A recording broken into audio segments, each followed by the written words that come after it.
Alhamdulillah Rabbil Alameen wal aqibatu lil muttaqin wassalatu wassalamu ala sayyidil mursalin Muhammadin wa ala alihi wa ashabihi ajma'in amma ba'du fa'udhu billahi minash shaitanir rajim Bismillahirrahmanirrahim. Qala Allah Ta'ala fi kalamihil majid wal furqanil hamid. Inna Allah wa malaikatahu yusalluna 'alan nabiy. Ya ayyuhalladzina amanu sallu 'alaihi wa sallimu taslima. Allahumma salli 'ala sayyidina wa nabiyyina wa syafi'ina wa maulana Muhammad sallallahu alaihi wa ala alihi wa sahabihi wa baraka wa sallam. वो तेरी मेराज थी कि तू लौह कलम तक पहुंचा वो तेरी मेराज थी कि तू लौह कलम तक पहुंचा और ये मेरी मेराज है कि मैं तेरे कदम तक पहुंचा बलगल उलम बिकमालिही कशफत दुजा बिजमालिही हसनत जमीउ खिसालिही যার পূর্ণতা উচ্চতার সর্বোচ্চ সোপানে উপনীত বালাগাল উলা বিকামালিহি আধার রজনীর অমানিসা যার রূপচ্ছটায় দূরীভূত তিরোহিত কাশফাত দুজা বিজামালিহি যার চারিত্রিক সুষম সৌন্দর্য উচ্চতার পূর্ণতার সফলতার সৌন্দর্যের সৌকর্যের হিমাদ্রি শিখরে বিরাজিত হাসনাত জামিউ ফিসালিহি সালাম তার উপরে তার পরিবার পরিজনের উপরে সাল্লু আলাইহি ওয়া আলিহি সবাই মহব্বত আরেকবার বলুন বালাগাল উলাম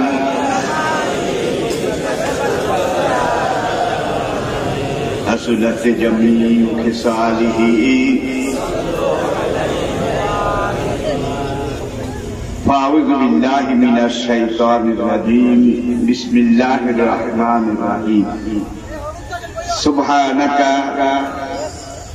لا علم لنا إلا ما علمتنا وما توفيقي إلا بالله محترمين ومكرمين صدر گرامی جناب সভাপতি সাহেব गिरा कदर वाजिबुल इहतिराम हजरात नाइब रसूल उलामाए किराम আজকের এই মাহফিলের প্রধান মেহমান বিশেষ মেহমান আমন্ত্রিত মেহমানবৃন্দ উপস্থিত সকল স্তরের বয়সের পর্যায়ে দ্বীনের আশিকিন আল্লাহ এবং আল্লাহ রাসূলের মুহিব্বিন কালোজয়ী চিরন্তন পথের দিশা মহাগ্রন্থ কোরআনে হাকিমের সাথে মুতাআল্লিকিন আমার প্রাণ প্রিয় এলাকাবাসী ভাইয়েরা মুহতারামা পর্দার আড়ালের মা ও বোনেরা আসসালামু আলাইকুম ওয়া রাহমাতুল্লাহ। শুরুতে আমি মহান রব্বুল আলামিনের বারগাহে রহমতের দরবারে আলিশানে হাজারো লাখ ও অনন্ত অযুত কোটি শুকরিয়া আদায় করছি, যার অনন্ত অফুরন্ত অবারিত দয়া রহমত মেহেরবানিকে পুঁজি করে সম্বল করে উসিলা এবং উপলক্ষ করে আজকে আমরা আপনাদেরই বিন্দু বিন্দু ঘাম ফোটা ফোটা রক্তের বিনিময়ে তিল তিল করে গড়ে তোলা ঐতিহ্যবাহী এই দিনই প্রতিষ্ঠান সিরাজুল হক আদর্শ দাখিল মাদ্রাসার সাহসী উদ্যোগ দল মত নির্বিশেষে আপনাদের সকলের এলাকাবাসীর প্রাণ ঢালা হৃদয় নিংড়ানো অকৃপণ সহযোগিতায় আয়োজিত আজকের তাফসীরুল কোরআন মাহফিলে শেষ অধিবেশনে এ পর্যায়ে আমি আপনাদেরকে আহলান সাহলান খুশ আমোদের এবং মোবারকবাদ জানাই। তারই সঙ্গে সঙ্গে যে মহান রব্বুল আলামিন এই মোক্ষম সুযোগ তৌফিক সৌভাগ্য আমাদেরকে দান করেছেন, আসুন আমরা সবাই মিলে একবার সেই মহান রব্বুল আলামিনের শুকরিয়া আদায় করি। রাজি আছেন? তাহলে সকল প্রকার জড়তা, দুর্বলতা, সংকীর্ণতা, আবিদতা, হীনমন্যতা ঝেড়ে ফেলে সবাই ইমানের বলে বলিয়ান হইয়া জজবা ইশক এবং মহব্বতের আমেজ মিশিয়ে সমস্বরে বুলন্দ আওয়াজে আকাশ বাতাস মুখরিত করে নিজকে উজাড় করে বিলীন করে বীর বিক্রমের সিংহ গর্জনে আওয়াজ তুলে বজ্র বিষানে ফেটে পড়ে উচ্চস্বরে একবার পড়ুন আলহামদুলিল্লাহ। আপনারা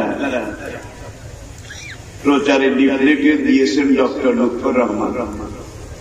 আসলে আমি ডাক্তার নই, একবারে ডাহা মিথ্যা কথা, আমি ডক্টর নই। যে সময় আমরা লেখাপড়া করি সেই ব্রিটিশ আমল, পাকিস্তান আমল, তখন ডক্টর হওয়ার ডক্টরেট নেওয়ার কোন ব্যবস্থা এই দেশে ছিল না। ডক্টর হতে হলে বিদেশে যাওয়া না। ডক্টরেট করার মতো এত দোকানপাট, এত ফ্যাক্টরি কারখানা কিছুই ছিল না।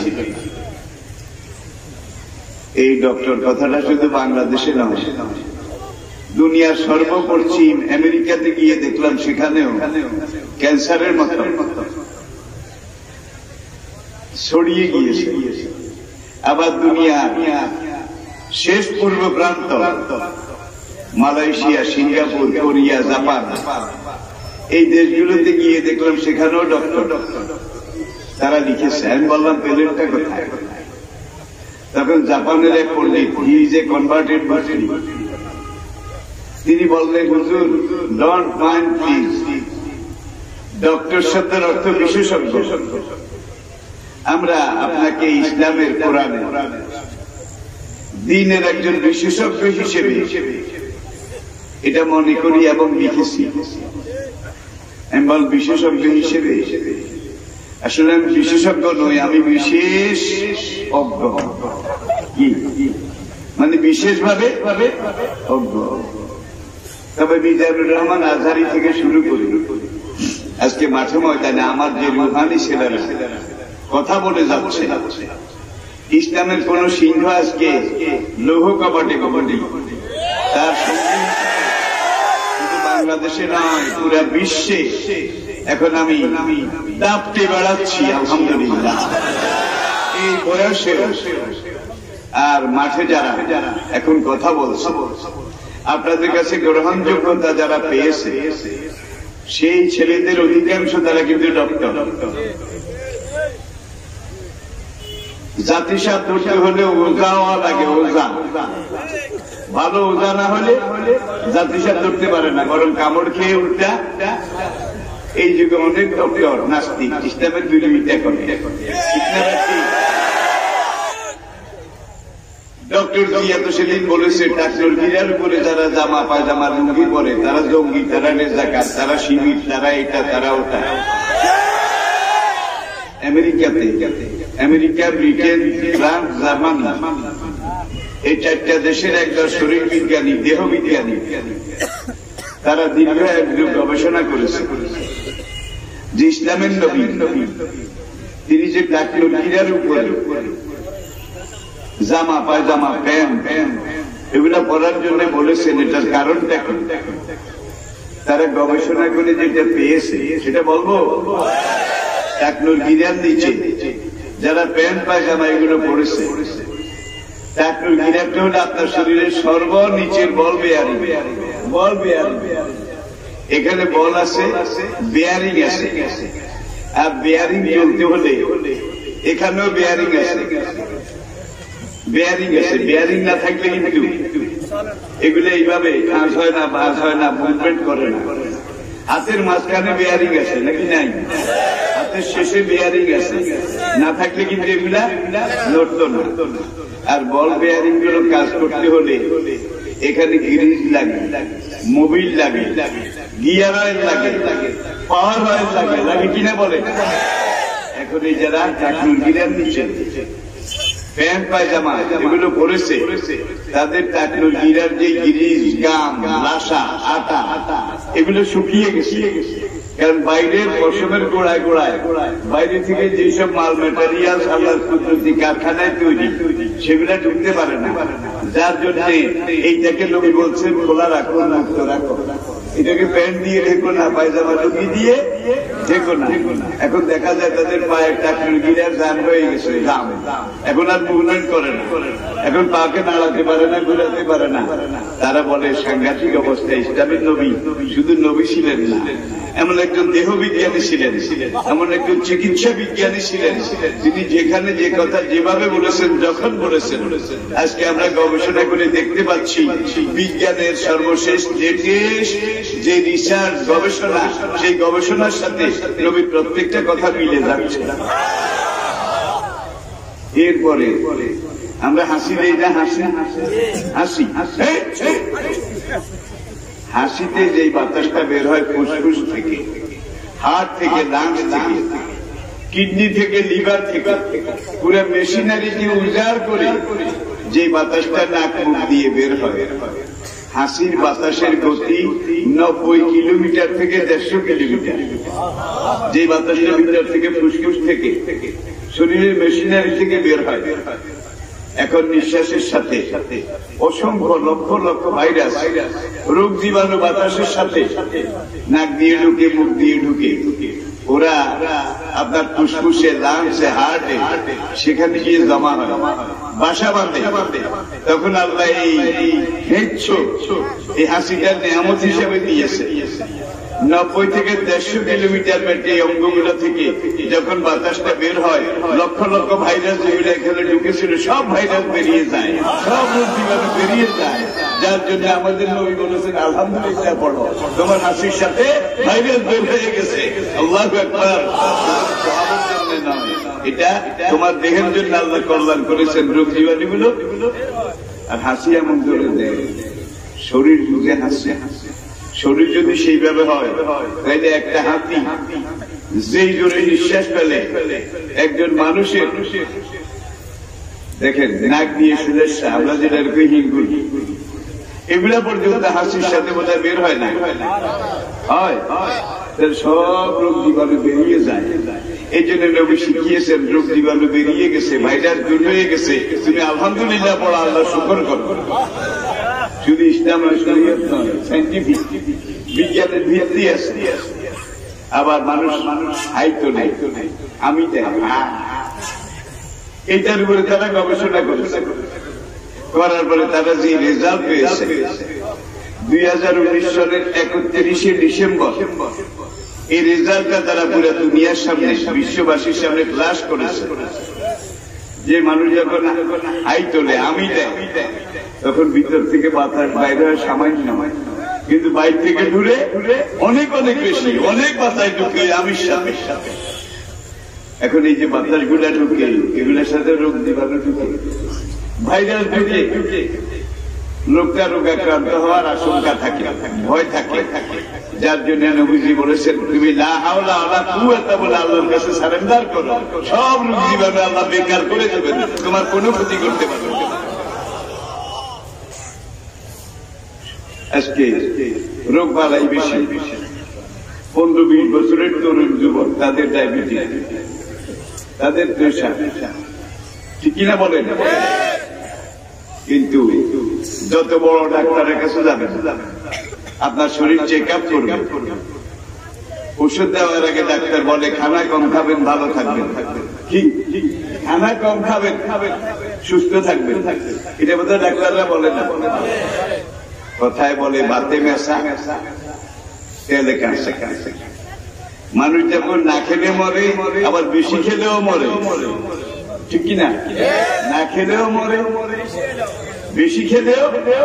কুলু ওয়াশরাবু ওয়ালা তুসরিফু, যেহেতু লাগে একটু খাও, প্রয়োজনের অতিরিক্ত থেকে সীমা লঙ্ঘন করো না, তাহলে তোমার 12টা বাজবে। এখন বাঁচতেছি কিনা বলে, তাহলে তুমি পরিমিত পরিমাণ খাও। আল্লাহ যেভাবে বলেছেন আল্লাহ তুসরিফু, খাইতে খাইতে একেবারে ফালাও না, যা বালাগাতিল হলকুল, এই টাঙ্কি পুরানো। এখন নিঃশ্বাস নেওয়াও কষ্ট, শরীরের প্রত্যেকটা অঙ্গ প্রত্যঙ্গ এটা চাপের মধ্যে রয়েছে, এখন প্রেশারে। কারণ শরীরে যে ভরা পড়েছে, কেউ ঠিকঠাক মতো ডিউটি করে কুলিয়ে উঠতে পারছে না, ঠিক কিনা বলেন? তোমার যেহেতু লাগে একটু খাও, পরিমিত পরিমাণে খাও। খেয়ে দিয়ে যেটা উদ্বৃত্ত থাকে, তোমার ডানে বামে সামনে পিছনে যাদের খানা নাই তাদেরকে দিয়ে দাও, তাইলে তুমিও বেশি খেয়ে মরবে না, ওরাও না খেয়ে মরবে না। এটা ইসলামের অর্থনীতির গোড়ার কথা, মূল কথা এবং শেষ কথা। কিন্তু আজকে বিশ্ব সমাজে আমরা দেখি গোটা গোটা মুরগি, ফিশ, রোস্ট, কাবাব, জেলি, কারি, এটা ওটা খাইতে খাইতে একেবারে সবাই টাঙ্কি ভর্তি। কয়েক বছর খাওয়ার পরে ফ্যাট জমে গেছে, লিভারে চর্বি, হার্টের যে টিস্যুগুলো এগুলো ব্লক হয়ে যাওয়ার অবস্থা হয়েছে, শ্বাস প্রশ্বাসে কষ্ট হয়। ডাক্তারের কাছে যখন পরীক্ষা করেছে, দেখেছে ডায়াবেটিসও একেবারে চূড়ান্ত পর্যায়ে, অনেক বেশি, প্রেশারও বেশি। এইবার ডাক্তার বলে যে ডায়েট কন্ট্রোল করতে হবে। এখন রোগী বলে স্যার কিভাবে করবো?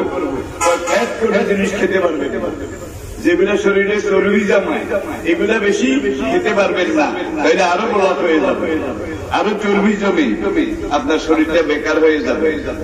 কয় কি খাবো? শাকসবজি, শাক-সবজি। এতকাল কিন্তু শাকসবজির কাছেও যায় নাই ভদ্রলোক। আমি গরিব একটু শাকসবজি খাবো, গোটা মুরগি, গোটা ফিশ, রোস্ট, কাবাব, এগুলা গোটা আস্তে আস্তে খেয়েছে, ঠিক কিনা বলেন? তার রিজিকের মধ্যে আল্লাহ শাকসবজি কিন্তু লিখেছিলেন, রিজিকের মধ্যে তালিকা আছে না, সেখানে শাকসবজিও লেখা আছে। এখন শাকসবজি সব পাপ, পয়সা ধরে মুরগি, গোটা ফিশ, রোস্ট এগুলা খাইছে। শাকসবজি আল্লাহর কাছে ফরিয়াদ করে, রব্বুল আলামিন তোমার বান্দা আমারে খায় না, জিজ্ঞাসা করেন। আল্লাহ বলে উসকুর, শাকসবজি একটু চুপ করো, থামো। এই ফিশ, রোস্ট, রিজালা, গোটা মুরগি এগুলাতে পরীক্ষা নিতেছি, আর তার জন্য শাকসবজি ওপেন করে দিচ্ছি। এবার ডাক্তার সেই করেছে, ফ্যাট খাওয়া যাবে না, গোস্ত খাওয়া যাবে না, ডিম খাওয়া যাবে না, কুসুম খাওয়া যাবে না, এটা খাওয়া যাবে না, সেটা খাওয়া যাবে না। তাহলে কোনটা খাবো? শুধু নিরামিষ শাকসবজি এগুলো বেশি খাবে, সুস্থ থাকবে। তাইলে মুরগির বাজার কিন্তু শেষ, সারা জীবন যেটা খেত সেটা 10-20 বছরে এখন সবজির বাজারটা এখানে রয়ে গেছে, খায় নাই। সবজি আল্লাহর কাছে ফরিয়াদ করেছে, আল্লাহ কাছে মুরগি বন্ধ কর, সবজি যেটা বাকি পড়েছে এটা জন্মের খাওয়া, এটা বোধহয় হয় না। এটা আমার আলোচনার বিষয় নয়, যেহেতু এটা মাদ্রাসা, অন্য কোন বিষয়ের উপরে আমি কথা বলবো না। কয়েকটা কথা সংক্ষেপে কোরআনের উপরে বলবো, কোরআন সম্পর্কে বলবো, অন্য কোন দিকে আমি যাব না। আর আপনারা জানেন আমি যেখানেই যাই আমি একটা নির্ধারিত বিষয়ের উপরে কথা বলবো। 13 ক্ষেতের বেগুন একত্রে করলে তরকারিতে স্বাদ পাওয়া যায়, গ্রাম মান কিছুই পাওয়া যায় না, ঠিক কিনা বলেন? একটা বিষয়, এটার উপরই কথা বলবো সংক্ষেপে হলেও। আজকে আমাদের বিষয় কোরআন এবং কোরআন শিক্ষা, কোরআন এবং কোরআন শিক্ষা। দুনিয়ার সবচেয়ে খাঁটি, নির্ভেজাল, নিখুঁত, নিরঙ্কুশ যে শিক্ষা, নির্ভেজাল যে শিক্ষা, সেটা হলো কোরআনের শিক্ষা। সাহাবায়ে কেরাম রাসূলের সাহাবারা কোন স্কুল কলেজ ইউনিভার্সিটিতে লেখাপড়া করেছিলেন? এই ধরনের কোন ব্যবস্থা ছিল? তারা নবীজির কাছে কোরআন শিক্ষা করেছে, আর কোরআনের ব্যাখ্যা হিসেবে নবী হাদিস দিয়েছে। কোরআনটা হলো আমাদের জীবনের মূল সিলেবাস, মূল কারিকুলাম, মূল টেক্সট বুক। আর কোরআনের ব্যাখ্যা হিসাবে নবীজি যে হাদিসগুলো বলেছেন, সাহাবারা এগুলোও মুখস্থ করেছেন, লিখেছেন, সংরক্ষণ করেছেন। এই হাদিসগুলো হলো কোরআনের টেক্সট পেপার, কোরআনের মেইন ইজি, কোরআনের সরা এবং তাসরিহ। তাহলে কোরআন বুঝতে হলে হাদিস লাগবে। কি কোরআনকে বুঝতে হলে নবীকে লাগবে। নবীকে বাদ দিয়ে কোরআন বুঝা সম্ভব না। নবীজি ইন্তেকাল করে চলে গেছেন। এক সাহাবী কাঁদতে কাঁদতে উম্মত জননী আম্মা জান আয়েশা রাদিয়াল্লাহু তাআলা আনহা তার উল্টা মোবারকের সামনে এসে দাঁড়িয়ে দাঁড়িয়ে কাঁদে। আম্মা জান দুয়ারে একটা চামড়ার পর্দা সাঁটানো ছিল। পর্দার আড়াল থেকে আম্মা জান আয়েশা রাদিয়াল্লাহু তাআলা আনহা জিজ্ঞেস করলেন, মা ইয়াবনিকা ইয়া বুনাইয়া, বাবা তুমি আমার ঘরের দুয়ারে এসে কান্না করছো কেন? সাহাবী আরজ করলেন, মা নবীর বিবি হিসেবে, জাতির মা হিসেবে, উম্মতের জননী হিসেবে, স্বামীর ব্যক্তি চরিত্র, চলন বলন, কথন, কাজ, স্বভাব চরিত্র দুনিয়ার অন্য মানুষ যেভাবে জানে, ঘরের বিবি সবচাইতে ভালো জানে, বেশি জানে। এই জন্য আমি আপনার কাছে এসেছি। আম্মা এক কথা আমাকে বলে দিন, নবীজির সিরত, ব্যক্তি চরিত্র কেমন ছিল? আম্মা জান পর্দার আড়াল থেকে জিজ্ঞেস করলেন, ইয়া বুনাইয়া মা কারাতাল কুরআন, বাবা সন্তান আমার, আল্লাহ দেয়া আমার স্বামীর আনা 30 পারা কোরআন তুমি কি তেলাওয়াত করনি? আলা বালা। সাহাবী আরজ করলেন, আম্মা আমি তেলাওয়াত করেছি, আমার তো মুখস্থ আছে 30 পারা কোরআন। আম্মা জান পর্দার আড়াল থেকেই বলে দিলেন, কানা কুলুকুল কোরআন, 30 পারা কোরআনে যা লেখা আছে আমার স্বামী তোমার নবীর জীবনে তা করা আছে। আল্লাহু আকবার। এটা হলো ফিলোসফিক্যাল কোরআন, থিওরিক্যাল কোরআন। এটার বাস্তব কোন রূপ নাই। আর এই কোরআন কি বলে, কেন বলে, কোন জায়গায় বলে, কিভাবে বলে, এইটাকে নবীজির জীবনে গ্রহণ করেছিলেন, ধারণ করেছিলেন, বাস্তবায়ন করেছিলেন। এটা রিটেন ফিলোসফি, লিখিত দর্শন, এর বাস্তব কোন রূপ নাই। আর এই কোরআন কি বলেছে, কিভাবে বলেছে, এটাকে দেখতে হলে, বুঝতে হলে নবীর দিকে তাকান। নবী ছিলেন জীবন্ত কোরআন, প্রতিষ্ঠিত কোরআন, বাস্তব কোরআন। কোরআনে যা বলা আছে নবীর জীবনে তা করা আছে। আমি কি বুঝাতে পেরেছি? আরেকজন সাহাবী, আরেকদিন উম্মতের আরেক জননী আম্মা জান হযরত উম্মে সালমা রাদিয়াল্লাহু তাআলা আনহা তার কাছে গেলেন। আয়েশা ছিলেন বয়সের দিক থেকে সবচেয়ে কম বয়সী। উম্মে সালমা মাদের মধ্যে, আমাদের জননীদের মধ্যে, নবীর বিবিদের মধ্যে সবচেয়ে বেশি বয়সী। আর সাহাবী উম্মে সালমা সেখানে গেলেন, গিয়ে আরজ করলেন, মা স্বামীর ব্যক্তি চরিত্র, চলন বলন, কাজকর্ম, এটা ঘরের বিবি তলিয়ে খতিয়ে খুঁটিয়ে খুঁটিয়ে গভীরভাবে নিরীক্ষণ করে, যাচাই বাছাই করে নিজের স্ত্রী যেভাবে জানে স্বামী সম্পর্কে, দুনিয়ার অন্য মানুষ সেইভাবে জানে না। আম্মা আমি এই জন্য এসেছি, আপনি আমাকে সংক্ষেপে বলে দিন নবীর চরিত্র, সিরত কেমন ছিল। হযরত উম্মে সালমা রাদিয়াল্লাহু তাআলা আনহা জবাবে বলেছিলেন, বাবা কোনখান থেকে শুরু করব, কোনখানে গিয়ে শেষ করব? এক কথায় বলতে গেলে আমাকে বলতে হয়, তোমাদের নবী আমার স্বামী যখন জমিনের উপর নিয়ে হেঁটে যেতেন, কান্নাল কোরআন ইয়ামশি আলাল আরদ, মনে হতো জীবন্ত কোরআন, বাস্তব কোরআন জমিনের উপর নিয়ে হেঁটে যাচ্ছে। এটা লিখিত কোরআন, আর নবী ছিলেন বাস্তব কোরআন, প্রতিষ্ঠিত কোরআন, জীবন্ত কোরআন, ঠিক কিনা বলেন? আর খোলাফায়ে রাশিদিন, নবীজি, সাহাবায়ে কেরাম, কুরুনে সালেসা, সাহাবী, তাবী, তাবে তাবী, তারা সবাই ছিলেন নবুয়ত নক্ষত্র থেকে আলো পাওয়া উজ্জ্বল তারকারা। আসহাবী কাল নুজুম, আমার প্রত্যেক সাহাবা তোমাদের জন্য উজ্জ্বল নক্ষত্র। সাহাবাদের নিজস্ব কোন আলো ছিল না, নক্ষত্রের কোন আলো ছিল না, নবী ছিলেন সূর্য। আর সাহাবায়ে কেরাম নবুয়ত সূর্যের আলোকে আলোকিত সেই যুগে পারফেক্ট ম্যান, পূর্ণাঙ্গ মানুষ। ঠিক কিনা বলে? আবার বলছি, সাহাবায়ে কেরাম শুধু কোরআন পড়েছেন, কোরআন বোঝার জন্য হাদিস শিখেছেন, এর বাইরে কিছুই বলেন না, কিছুই ছিল না।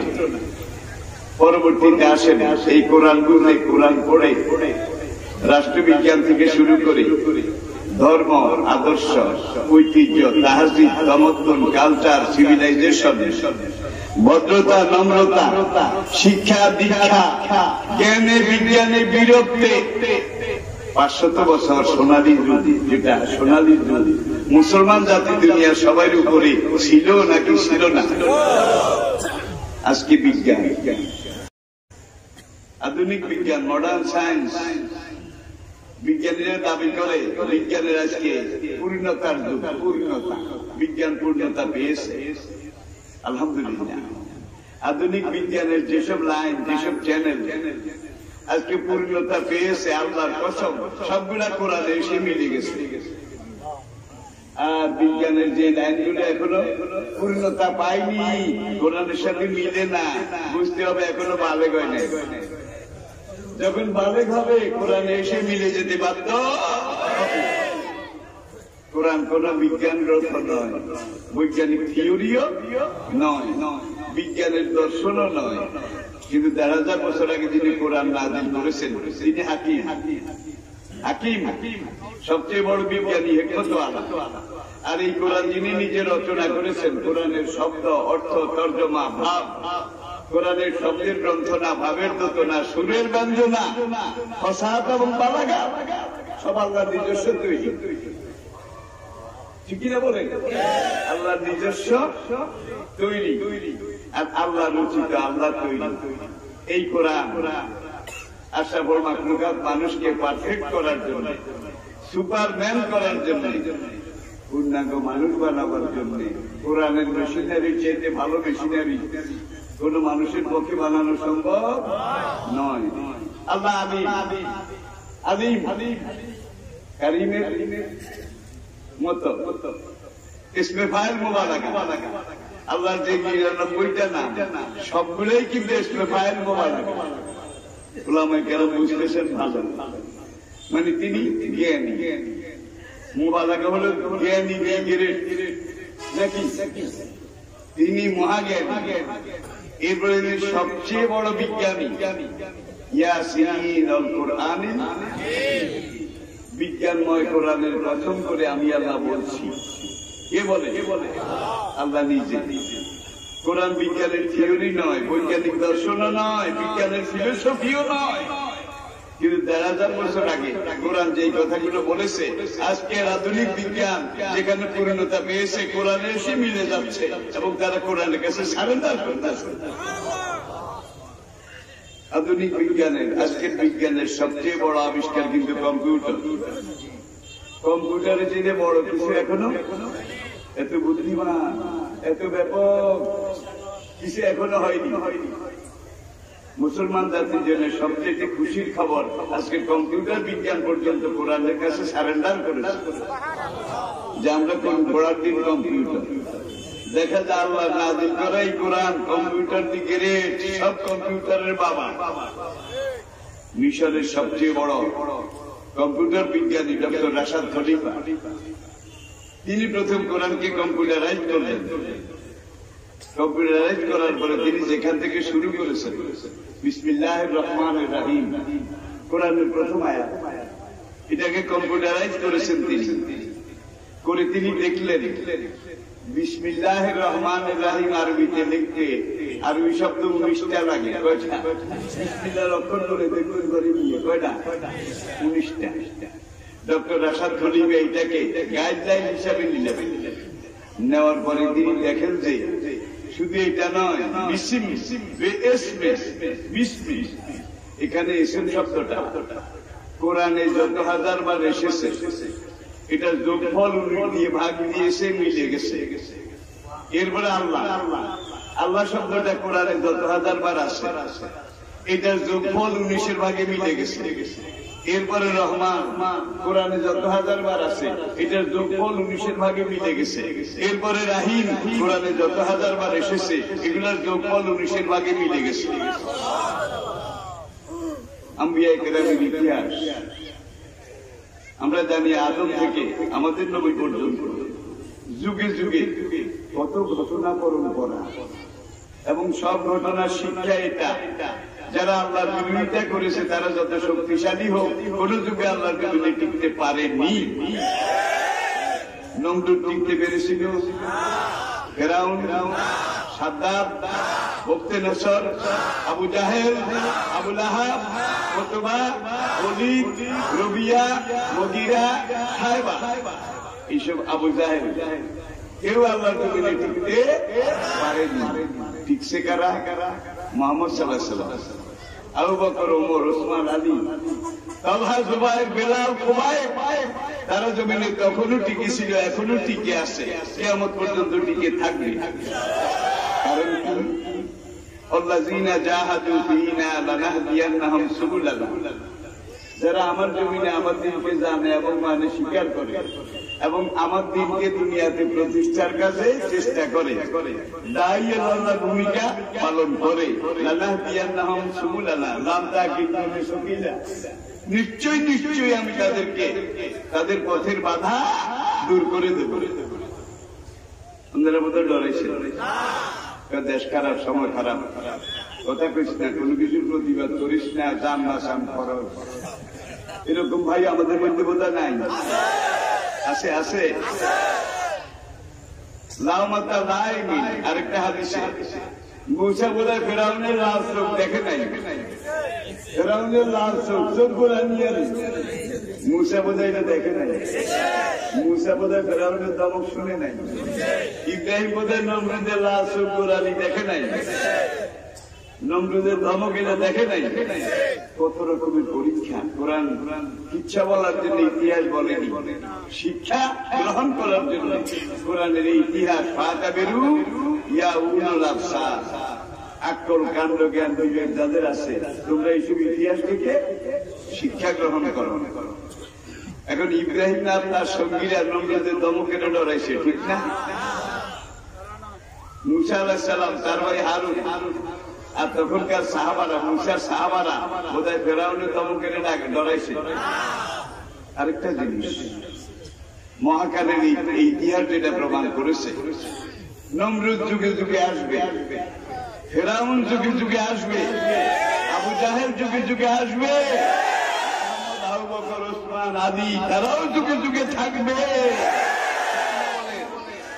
এই সংঘাত সাহাবাদের যুগে শুরু হয় নাই, কিয়ামত পর্যন্ত জিহাদ মাযিন ইলা ইয়াউমিন, এটা চলতে থাকবে।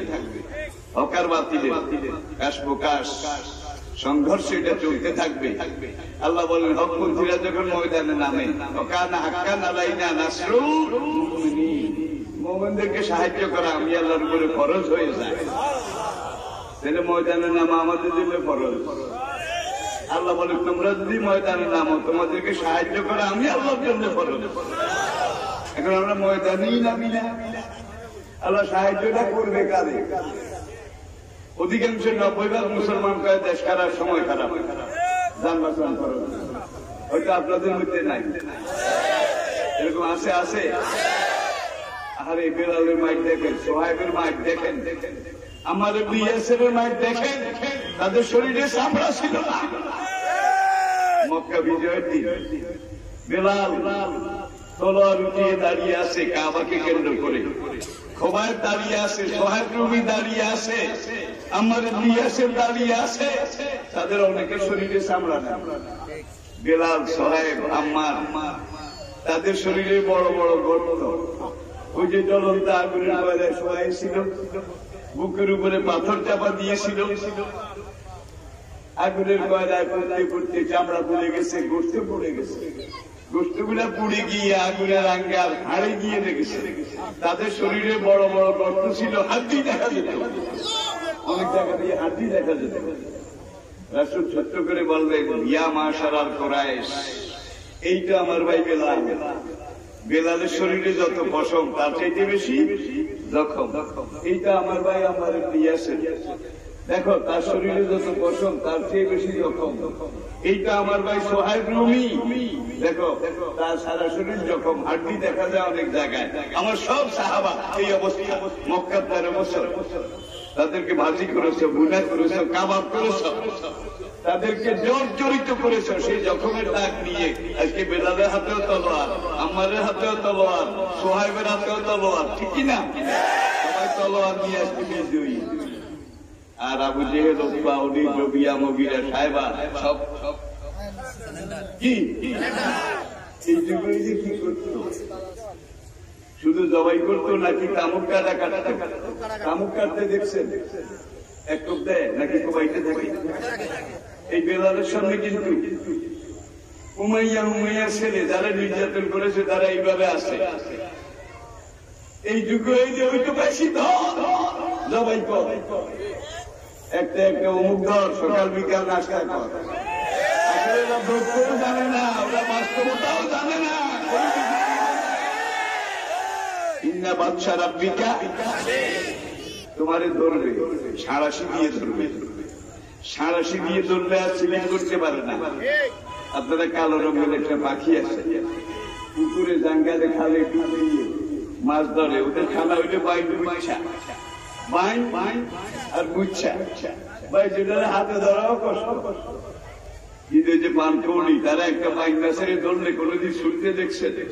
তাদের শরীরের মধ্যে আল্লাহ এমন সাঁড়াশি লাগাই দিয়েছে, ধরলেই বুঝতে হবে কাম শেষ। আল্লাহ ধরে ধরে ধরে না, সাড়ে সাড়ে সাড়ে না, আল্লাহ সাথ দেয়, সাথ দিয়েছে, ছেড়ে দেয় নাই কাউকে, কিনা বলেন? ইব্রাহিমের আগুনে হারাইছে, অপরাধ করেছি করেছি। বাবা আজর ঠাকুর মূর্তি বানায়, সে ঠাকুর দিকে ইব্রাহিমের বাবা। আজর পূজা মণ্ডপে না গেলে, বেদিতে না গেলে কোন পূজা হইত না। ঠাকুর দিগ্রেট, ঠাকুর দিগ্রেট। ইব্রাহিম এখন ছোট, একদিন দেখে যে আজরে সারাদিন কাজ করে, লাঠি বাঁশ এগুলোকে বেঁধে তার উপরে খড়ের গাদা বেঁধে বেঁধে মাটির ফলক দিয়ে এক একটা বড় ছোট মাঝারি এগুলো বানায়। ইব্রাহিম শিশু ইব্রাহিম একদিন তার বাবা আজরকে গিয়ে বলে,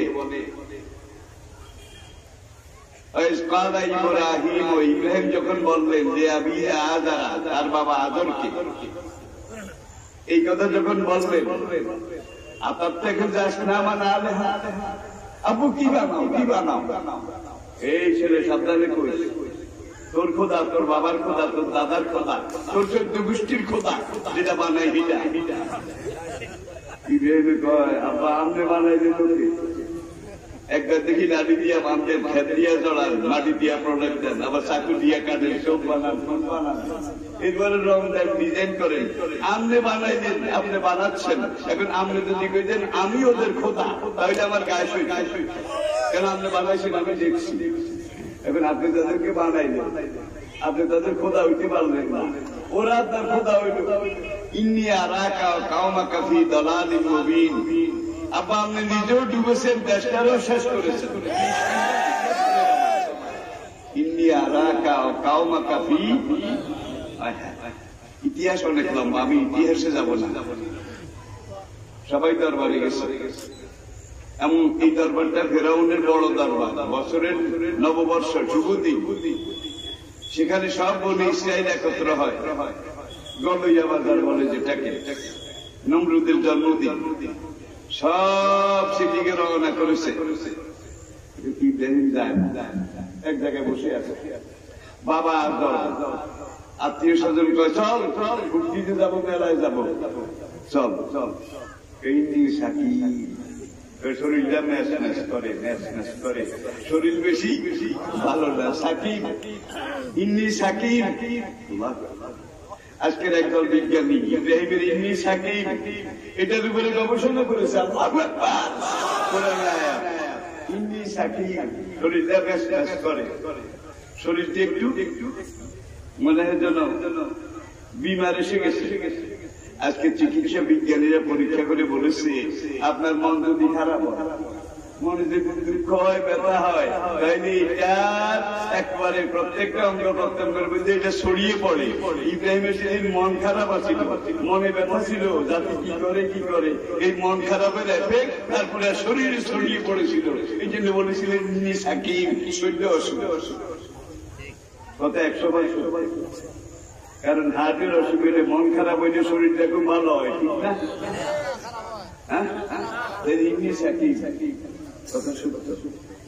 মিশরে যাওয়ার পরে সারার উপরে যখন মিশরের সেই যুগের শিখুল্লি সারাকে হস্তক্ষেপ করতে চাইল, জিজ্ঞেস করলো এই মহিলা তোমার কি হয়? ইব্রাহিম আগে জেনেছিলেন যদি আমার বোন, ওর আমি ভাই, তাহলে বাদশার কোনো জবরদস্তি করে না। ইব্রাহিম সেদিন পলিসি মেকিং হিসেবে বলেছিল এই নারী আমার বোন, এই নারী আমার বোন। পরে চিন্তা করলে আরেকটা বোন না আমার স্ত্রী। মুফাসসিরিনে কেরাম এটার ব্যাখ্যা দিয়েছেন, কুল্লুকুম মিন বনি আদম। ইব্রাহিম আদম সন্তান, সারাও আদম সন্তান, সুতরাং আদম সন্তান হিসেবে দুজন ভাই বোন। ঠিক আছে, কি আধুনিক বিজ্ঞান তারা এটাকে 100 বার স্বীকার করে নিয়েছে। সবাই মেলায় গেছে, এতে আমি খোদার ঘরে ঢুকছে। খোদার ঘর ছিলেন তো দেব মন্দির, সেখানে ঢুকে কুড়াল দিয়ে পিটাইয়া সব টুকরা টুকরা, চূর্ণ বিচূর্ণ, একাকার না সাকার, চূর্ণিত বিধুনিত, ধুনিত বিধুনিত করে একেবারে গুড়া। ওরা ফিরে আসছে মেলা থেকে। আবার ওদের একটা ট্র্যাডিশন ছিল, ঘরে যাওয়ার আগে হরিঘরে যাবে। হরিঘর ছিল তো, সেখানে গিয়ে তারা আগে দেবতাকে প্রণাম করবে। জবা কুসুমা শঙ্কা সমকাশ্য প্রিয়ম নাশম ও সামুদ্রের দয় দয় সম্ভয় সম্ভয় সর্বসত্তা নমস্কার। এখন সবাই মন্দিরে গেছে দেবতার সামনে এটা করবে আর কি, দিয়ে দেখে যে খোদার গোষ্ঠীও নাই, সব শেষ। এখন কয় মান পালা বেহা বেহা দেহাতে না, হ্যাঁ রে আমাদের খোদার গোষ্ঠী এরকম ভাঙলো, একটাও তো নাই, সব কুড়া দিয়ে এনে সেখানে একজন বললো সামিয়ে না পাতাম। আমরা তো জানি আজনের ঘরে একটা দুষ্ট ছেলে এখনো বালেক হয় না, ইয়াকুল তোমাদের দেবদেবীর সমালোচনা করে, আরেকজনকে মেলায় যায় নাই, মেলায় যায় নাই, কিন্তু শরীর খারাপ, কামিটা হেতা। আমরা তো সবাই মেলায় গেছি, শরীর খারাপের সরকার দিয়ে বাড়িতে থেকে কামিটা করছে। আমি এদিকে যাইতে পারছি না, সময় আমাকে পারমিট করে না। শেষ মাস ইব্রাহিমকে অপরাধী সাব্যস্ত করলো, অপরাধী সাব্যস্ত করে অগ্নিকুণ্ডে দিল, কিনা বলেন? অগ্নিকুণ্ডের তফসিল করতে গেলে এখন 1 ঘন্টা সময় দরকার, আমি পারবো না। আগুনে দিল, 40 দিন আগুন জ্বললো, দাও দাও দাও দাও করে আগুনের স্ফুলিঙ্গ মেঘের উপরে উঠে গেল। 40 দিন গেছে, নমরুদের মনে বুঝে না আরো দল দুষ্ট যেন না আসতে পারে। 40 দিন পরে সে তার উজিরে আজমকে বললো, ইবনুলি সুরহান আমার জন্য একটা টাওয়ার বানাও। টাওয়ারের উপরে উঠে আমি জ্বলন্ত অগ্নিকুণ্ডের তলা পর্যন্ত যেন দেখতে পাই, একটা টাওয়ার বানাও। টাওয়ার বানাইছে, টাওয়ারের উপরে উঠছে, দেখছে দাও দাও দাও দাও আগুন, আগুনের স্ফুলিঙ্গ মেঘের উপরে উঠে যাচ্ছে। আগুনের মধ্যে আবার ফুল গাছ, জ্বলন্ত আগুন সমুদ্রে ফুল গাছ, সেখানে পাতা, ফুলের গাছ নড়ে, ফুলের দোল খায়, সেখানে কুকিল কুহু কুহু করে, ভ্রমর গুনগুন করে, মৌমাছি মধু আহরণ করে। নমরুদ এইভাবে অনেক নেত্রে উঠতে সাউন্ড উঠতে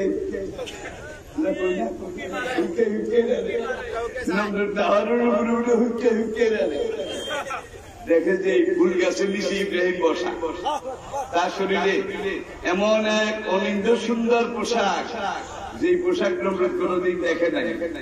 ইব্রাহিম কথা একটাই বারবার বলে, সুবহুন কুদ্দুসুন রাব্বুনা ওয়া রাব্বুল মালায়েকাতি ওয়ার রূহ, আল্লাহু আকবার। অগ্নিকুণ্ডকে আগুনের যে পাওয়ার, যে শক্তি, গুন গুন এটা বলে আল্লাহ আগুনের পাওয়ার লেফট করে দিয়েছে। এখন আর কোন হ্যান্ডমলেস নমরুদ এইবার টাওয়ার থেকে বলে, কিরে আগুন কি হয়েছে? 40টা দিন চলে গেল, স্ফুলিঙ্গ আকাশে উঠে। বেঈমান নাস্তিক ইব্রাহিম, তুই জ্বালাস না কেন? গম গম করে আগুন থেকে জবাব উঠলো, হ্যান্ডম নাই। ইব্রাহিমকে জ্বালাবার কোন ক্ষমতা আমাদের নাই। নমরুদ ধমক দিল, তাড়াতাড়ি জ্বালা, তাদের দুনিয়ার সাগরের পানি সিঞ্চন করে জনমের মতো ধরে নিভাই দেবো, আগুনকে নিবার লাগবে না। তাহলে তোর উত্তাপ গেল কোথায়? নাস্তিক ইব্রাহিম জ্বলে না কেন? হারাম দাদা তুই একটু আয়, আমার হ্যান্ডম আছে না নাই? আমার শক্তি আছে না নাই? তুই একটু আয়, তোকে দেখাই দেয়, 1 সেকেন্ডও লাগবে না, আঙ্গার কয়লা বানিয়ে ফেলবে। তাহলে ইব্রাহিমকে জ্বালাস না কেন? যখনই ইব্রাহিমকে আমার কোলের ভিতরে, বুকের ভিতরে, পেটে নিক্ষেপ করেছ, সঙ্গে সঙ্গে রব্বুল আলামিন আমাকে যিনি বানিয়েছেন, সৃষ্টি করেছেন, তিনি আমার উপরে 144 জারি করেছেন। নমরুদকে হট ইজ 144। যখনই ইব্রাহিমকে ফেলেছ, সঙ্গে সঙ্গে আমার উপরে নির্দেশ আসলো, কুলনা ইয়া নারু কুনি বারদান ওয়া সালামান। মুসার জন্য নীল দরিয়া, আর নীল নদের পানিকে আল্লাহ হ্যান্ডম রেস করে দিয়েছেন, ঠিক কিনা বলেন? নীল দরিয়া সবাইকে ডুবিয়েছে, ফেরাউনদেরকে ডুবিয়েছে, মুসা তার একজন সঙ্গীকেও ডুবাইতে পেরেছে। জোরে বলেন। কতরে শেরবারের মতো বললাম, হে আগুন তাড়াতাড়ি ইব্রাহিমের জ্বালা, তা নাইলে তোকে আমি জনমের মতো নিভাই দেবো। তাড়াতাড়ি জ্বালা, তোর আগুন কোথায় গেল? হারাম জ্বালা, তুই একটু আয়। গেল না, এলো, আসে না নাই, তোরে আমি দেখাবো, কিন্তু ইব্রাহিমকে দেখাবার হেলম নাই।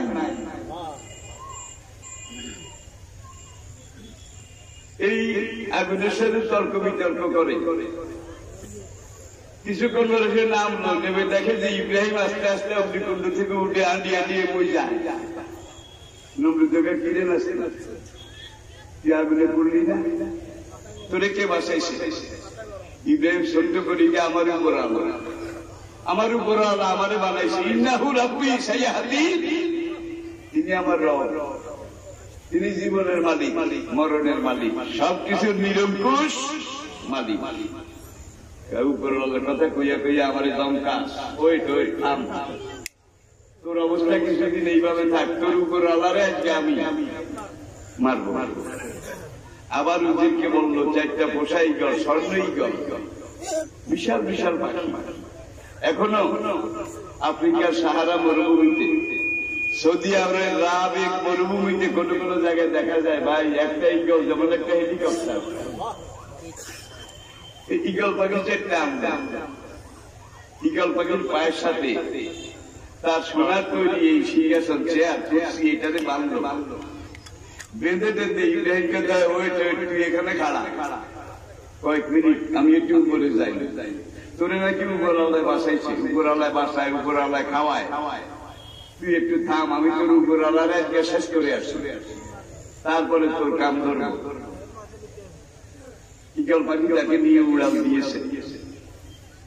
এক মুঠো তীর সে পকেটে রাখলো, আরেকটা তীর কামটার মধ্যে ধনুকে ঢুকাইয়া এইভাবে মানে আল্লাহর দিকে টার্গেট, দূর, বহু দূর, এখন আর জমিন থেকে দেখা যায় না। মালায়েকাতুল মুকাররাবিন, যে ফেরেশতারা আল্লাহ পাকের আরশ ধারণ করে আছেন, ফেরেশতারা রব্বুল আলামিন এতদিন ইব্রাহিমের পালা আসিল, আজকে তোমার পালা, তোমাকে মারার জন্য আসতেছে কে? নমরুদ। দেখাইয়া রেখা, আহে আহে আহে, ফেরেশতারা আল্লাহ রেখা, আহে আহে, তোমাকে মারার জন্য আহে। আল্লাহ কওমলি লাহু ইন্না কাইদি মাতিন, আসতে দাও, আসতে দাও, আমি কারো আশা নষ্ট করি না, কারো আশা আমি কোনদিন নষ্ট করি না, আসতে দাও। এবার সে তীর মারবে, এমন সময় আল্লাহ জিব্রাইলকে কয়, জিব্রাইল তাড়াতাড়ি যাও, ও তীরের ফলার মধ্যে 1 বিঘা টাটকা রক্ত মেখে দাও, টাটকা রক্ত। জিব্রাইলের কয় রব্বুল আলামিন রক্ত মেখে কি হবে? এ বেচারা বড় আশা করি আছে, এখন তীরের মধ্যে যদি রক্ত না লাগাইয়া দাও তার মনটা খারাপ হইব, অপারেশন সাকসেস হয় নাই। আর রক্তটা যদি মেখে দাও সে 100 ভাগ বিশ্বাস করবে অপারেশন সাকসেসফুল, আমি আল্লাহ মরে গেছি, আমি আল্লাহ মরে গেছি। এটা বিশ্বাস করার পরে আর কি করে আমি একটু দেখতে চাই, শেষ ধরার আগে মারছে তীর, জিব্রাইল রক্ত মেখে দিয়েছে, তীরটার কোলের উপরে এসে পড়লো, দেখে যে টাটকা রক্ত, একেবারে রক্ত বিচ্ছিন্ন ভিজা, খুশিতে বাঘ বাঘ কাম হইয়া গেছে। এটা নিয়ে ফিরে এসে ইব্রাহিমকে ডাকো, ইব্রাহিমকে ডেকে আনা হইল, দেখ তোর উপর মেরে আসছি, দেখেছিস ঢুকছি কদ্দুর করে নিশা কদ্দুর হামলাইছে তোর উপর আল্লাহ দেখে। ইব্রাহিম রব্বুল আলামিন বদমাশটার সাথে এমনি আমি পেরে উঠি না, আরো তুমি ডকুমেন্ট দিয়ে দিলে যে তুমি মারা গেছো, এই ডকুমেন্ট দিয়ে দিলা। আল্লাহকে চাই সে আর কদ্দুর যায় ভাই, শেষমেশ ল্যাংড়া মশা ঢুকেছে। কি ল্যাংড়া মশা 40 দিন পর্যন্ত কামড়াইছে, 40 দিন তার মগজ এগুলা খাইছে ল্যাংড়া মশা, খাইয়া টাইয়া তফসির কারকরা দেখে মুরগি, এই মশাটা একটা বড় মুরগির মতো বড় হইয়া গেছে। এখন যে নাকে দিয়া ঢুকছে, এই নাকে তার বাইরে না ঢুকছে মশা, ওর মগজ খাইয়া হয়েছে মুরগি। এটা কি এখন নাক দিয়ে বাইর করা সম্ভব? এখন কামড় শুরু করছে মুরগি বাইরে হওয়ার জন্য, খরচ তো বেশি, কতদিন আর থাকবে মুরগি খাওয়া, মগজ খাওয়া শেষ। এখন মুরগি যত লাফালাফি করে ওর মাথা ব্যথা তত বাড়ে, তত বাড়ে, গেল মাথাগুলো টিপ টিপ সিপ, ওরা টিপে সিপে। এইবার মশারে আল্লাহ কয় এবার সেকেন্ড গিয়ারে যা, সেকেন্ড গিয়ার, এতদিন তো প্রথম গিয়ার, থার্ড গিয়ারে চালাইছ, এবার সেকেন্ড গিয়ারে যা।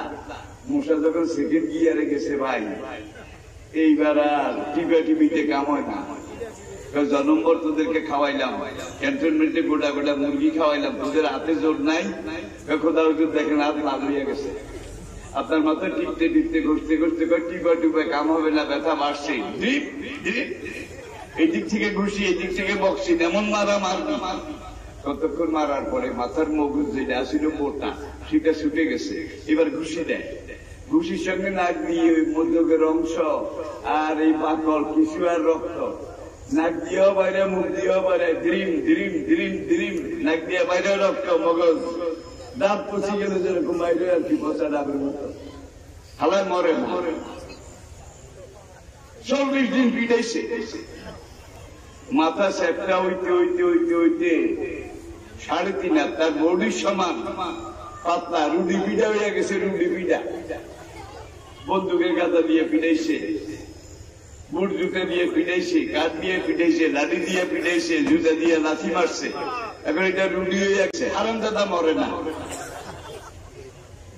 এবার মালায়েকাতুল মুকাররামিন আবার জিজ্ঞেস করে, ইয়া রব মান হাযার রাজুল, কোথায় কবে পিটানো শুরু হয়েছে? ওর মাথাটারে পিটাইতে পিটাইতে রুটির মতো পাতলা হয়ে গেছে, আল্লাহ মরে না কা? আল্লাহকে মরবো মরবো, কিছু রস এখনো বাকি আছে, এইটা বাইর করে লই, তারপরে মরবো। আল্লাহ পারে নাকি পারে না? এটা আমার আলোচনার বিষয় নয়, কিন্তু এইসব ইতিহাসে শিক্ষা আছে না নাই? কোন নমরুদ আল্লাহর জমিনে কোন যুগে টিকতে পারেনি, কোন ফেরাউন আল্লাহর জমিনে কোন যুগে টিকতে পারেনি, সাদ্দাত আবু জাহেল আল্লাহর জমিনে কোন যুগে টিকতে পারেনি, কিনা বলেন? শক্তি ওদের বেশি ছিল, ইসলাম পদ্ধতির কিছুই ছিল না, সংখ্যায় কম ছিল, শক্তিও কম ছিল, অস্ত্র শস্ত্র এগুলাও ছিল না, ঠিক কিনা বলেন? ইমানের অস্ত্র ছিল, ইমানের বল ছিল। যখন এই হকার বাতিল, হিজবুল্লাহ আর হিজবুল শয়তান, এই দুটোর মধ্যে সংঘর্ষ হয়েছে, যুগে যুগে দেখা গেছে একমাত্র ইসলামপন্থী নবীপন্থী তারা টিকেছে, ইসলাম বিরোধী বিলীন হয়ে গেছে। সুন্নাত মান কাদ আরসালনা ক্বাবলাকা মির রুসুলিনা ওয়া লা তাজিদু লিসুন্নাতিনা তাহবিলা। আরেক জায়গায় লিসুন্নাতিনা তাবদীলা। এটা আমি আল্লাহ দায়মি দস্তুর, আমি আল্লাহর চিরন্তন নিয়ম। আমি আল্লাহ হকের পক্ষে আসি, হকপন্থীদের সাথে আসি। দেখেন নিরপরাধ যুবক ইউসুফ, এত চরিত্রবান, বিশ্বের সেরা সুন্দর। আলাম্মা বালাগা আশুদ্দাহু, দেখেন কথায় কথায় কোরআন। আহা, ইউসুফ যখন যৌবনে পৌঁছল, যৌবনে পৌঁছলে যুবকদেরকেও আরো রূপ লাবণ্য বাড়ে, সুন্দর লাগে। যুবতীদেরকেও তো আরো যৌবনে পৌঁছলে আলাদা একটা অবস্থা সৃষ্টি হয় না? আলাম্মা বালাগা আশুদ্দাহু, সূরা ইউসুফ। আসলেরই যখন দেখলো ইউসুফ যৌবনে পৌঁছার পরে, ইউসুফ আর ইউসুফ রয় নাই, সে জিন্দা জ্বলন্ত রূপের পিরামিড, বিশ্বের সেরা সুন্দর। তখন সে ইউসুফকে ইফটিজিং করা শুরু করলো। ইফটিজিং বুঝেন? ইউসুফের ইফটিজিং করে, উল্টে হয়েছে আর কি। এই ইফটিজিং করে কে? ফার্স্ট লেডি, নাম বলবো না, আপনারা জানেন।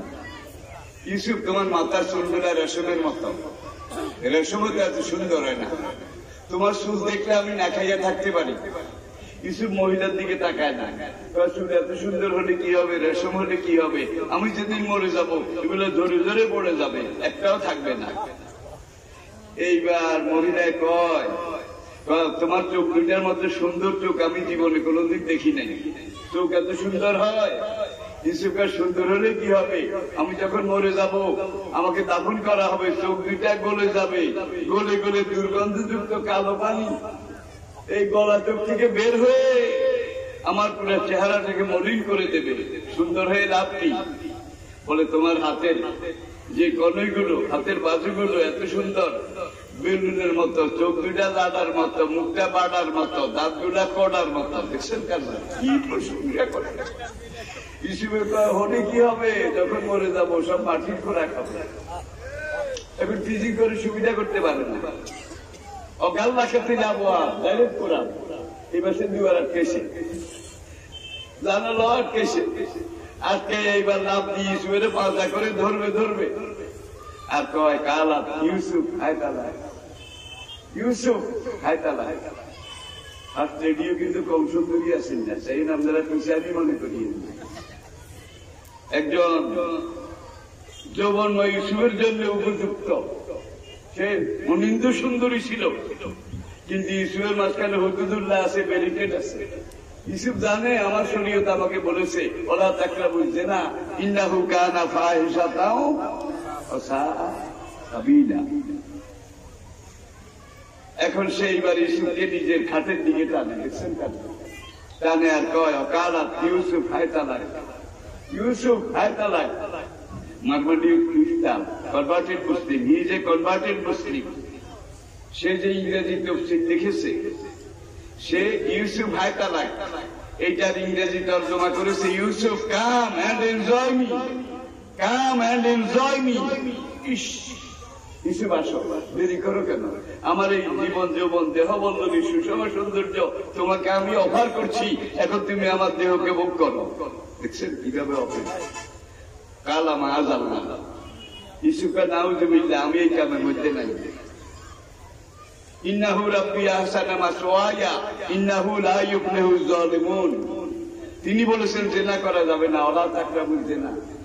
তিনি এই বলেছেন, নবী এই লহে মাহফুজে লেখা আছে, এই কামের মধ্যে আমি নাই। এখন মহিলা আরো আগায়, আরো আগায়, হায়তালা কাম এনজয় মি। ইউসুফ দেখলো আমিও তো একজন মানুষ, আমার রক্ত আছে, মাংস আছে। এইভাবে একজন নারী যদি জড়ায় ধরে নিয়ে বিনিয়ে হাসে হাসছে, এভাবে যদি আমাকে বারবার টিজিং করে, হয়তো আমার রক্ত গরম হয়ে যেতে পারে, পারে কিনা? ইউসুফ চিন্তা করলেন এখানে আর থাকা যায় না, ভাগা দরকার। দুয়ারের দিকে তাকায় দেখে এত বড় তালা। মহিলার অর্ডার অনুযায়ী গোলামরা তালা লাগাইছে, আর লোহার গেট 10টা। কয়টা? 10টা। ইউসুফ চিন্তা করলো ভাগারও তো কোনো কায়দা নেই, যেইভাবে তালা লাগিয়েছে, পথ আটকিয়েছে, করবো কি? এখন তো ভাগা দরকার। হঠাৎ ইউসুফের মনে হলো যে আমার আল্লাহ বলেছেন, ইউসুফ তুমি যদি নীতি নৈতিকতা আদর্শ ন্যায়ের পথ ধর্মের পথ দ্বীনের পথে আগাও, লানা দিয়া না হোক সুবুলানা, আমি সব বাধা দূর করে দেব। ইউসুফ বললেন দৌড় দেওয়া আমার দায়িত্ব, এখন এই দোজখ থেকে দৌড় দেওয়াটা আমার দায়িত্ব। আর আমার আল্লাহ বলছেন ইউসুফ তুমি দৌড়ে শুরু করো, দুয়ার খোলার দায়িত্ব আমি আল্লাহ। ইউসুফ দৌড়তেছে, দুয়ারে যাওয়ার আগে আগে 10টা গেট সব খুলে গেছে, ঠিক কিনা বলেন? বান্ধবীদেরকে দাওয়াত দিছে, কারণ বান্ধবীরা কয় জোলাখা তোর জন্য আমাদের বাণিজ্য সব গেছে। আমরা এক একজন কত ডজন ডজন পুরুষের সাথে ফ্রেন্ডশিপ করি, বন্ধুত্ব করি, আমাদের কত পুরুষ বন্ধু আছে, নারী বন্ধু আছে, বান্ধবী আছে, সখী আছে। তুই প্রেম করবি কর, ভালো একজন মানুষের সাথে কর, স্বাধীন মানুষের সাথে কর, গোলামের সাথে প্রেম করবি অত ছাড়ি পোড়া মুখী পোড়া কপাল পিছাসি আমাদেরকে বেইজ্জত করেছে।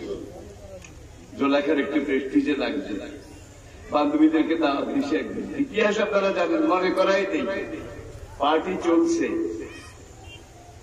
ওরা লেবু কাটার পরিবর্তে খরবুজা আখরোট কাটার পরিবর্তে তাদের হাত কেটেছে, রাম কেটেছে, একটা রক্তের নদী হয়ে গেছে। জোলাখাকে এগুলা কাটলা কা একটু আগে যে জিনিস আমাদের সামনে আনছে জিনিস বুঝে, কারণ তার ষড়যন্ত্র দেখেন, ইন্না কায়দা কন্যা কানা আজিম, আল্লাহ কিভাবে কোন ভাষায় কথা বলে।